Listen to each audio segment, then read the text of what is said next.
I'm Christin Ayers in downtown Lafayette, where we continue to get mixed signals about this power outage. As you can see, the lights are still very much on here. Contra Costa County is saying the power could go out in the next hour, but PG&E is not confirming that. And meantime, there are the residents in Contra Costa County who've been bracing for the worst all day. People who live in the area spent the day getting ready for this. Sarah Tramble did all of her grocery shopping hours ahead of time. My whole focus was stock up on what it is that you know that you need, so on Thursday morning and Friday morning you're not in a panic.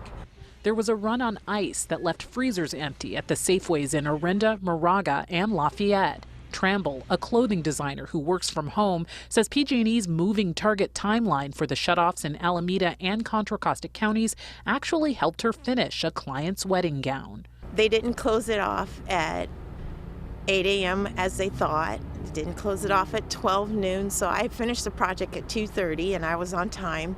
Amanda Lyon, who lives in Pleasant Hill, still wasn't sure whether she would lose power at all, but said that's to be expected.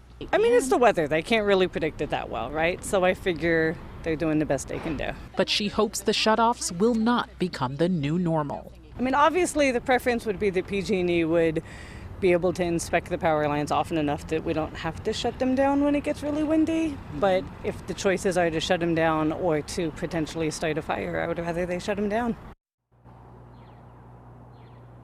And just to illustrate some of that confusion, we actually just had a driver passing by asking us why the power is still on. So again, unsure of when that could happen. Now, PG&E was asked whether this could now become the norm.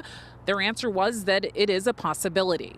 Live in Lafayette, Christin Ayers on the Night Beat.